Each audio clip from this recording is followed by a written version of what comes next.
आदिक मास के 10वें अध्याय की कथा। ऋषि कहने लगे, हे सुंदरी, अब से तीसरा मास पुरुषोत्तम आएगा। उसमें स्नान करने से मनुष्य दोषों से छूट जाता है। इसके तुल्य कार्तिक आदि कोई भी मास नहीं है। सब मास तथा पक्ष और जो भी पर्व है पुरुषोत्तम मास की 16वीं कला के बराबर भी नहीं है। 12,000 वर्ष गंगा में स्नान करने से जो फल मिलता है और सिंह के बृहस्पति में गोदावरी गंगा में स्नान करने से जो फल मिलता है, वही फल कहीं भी पुरुषोत्तम मास में एक बार स्नान करने से प्राप्त हो जाता है। यह श्री कृष्ण का प्रिय मास है। इसमें स्नान, दान, जप आदि करने से सब मनवांछित फल की प्राप्ति होती है। इसलिए तुम भी पुरुषोत्तम मास की सेवा करो। मुनिराज कन्या को ऐसे वचन कहकर चुप हो गए। श्री कृष्ण कहने लगे, हे अर्जुन, मुनि के वचन सुनकर भावों से प्रेरित होकर वह मूड वाला बाला क्रोधित होकर बोली, हे ब्राह्मण, मुझको आपके वचन ठीक नहीं लगे। माघादी मास किस तरह थोड़ा फल देने वाले हैं और कार्तिक मास को कैसे कम कहते हो?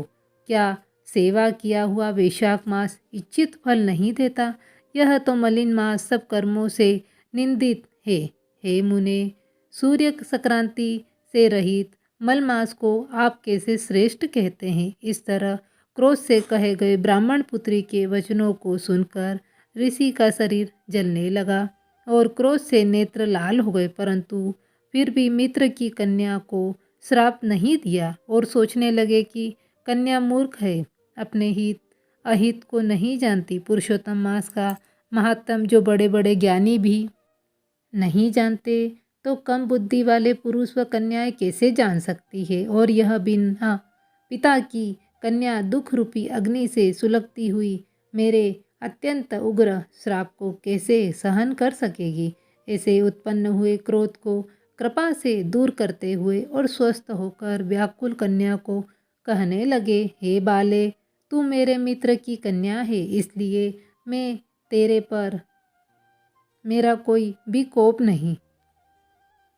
जैसा तेरे निर्भाग्य मन में हो वैसा ही कर, और भी जो कुछ होने वाला है सो सुन। मैं कहता हूँ, तूने जो पुरुषोत्तम मास का अनादर किया है, इसका फल इस जन्म में या अगले जन्म में अवश्य होना है। क्योंकि तेरा पिता मेरा मित्र था, इसलिए इसको श्राप नहीं देता हूँ। तू बालक है, अपने शुभ तथा अशुभ को नहीं पहचानती। तेरा कल्याण हो, मैं तो नारायण की सेवा में जाता हूँ।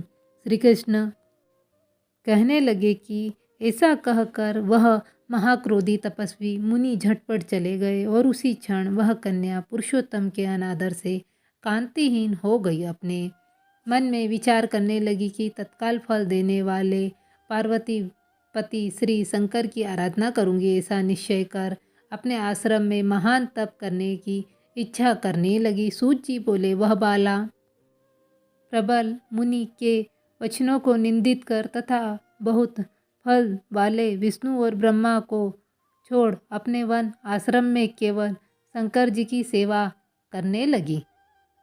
10वां अध्याय समाप्त।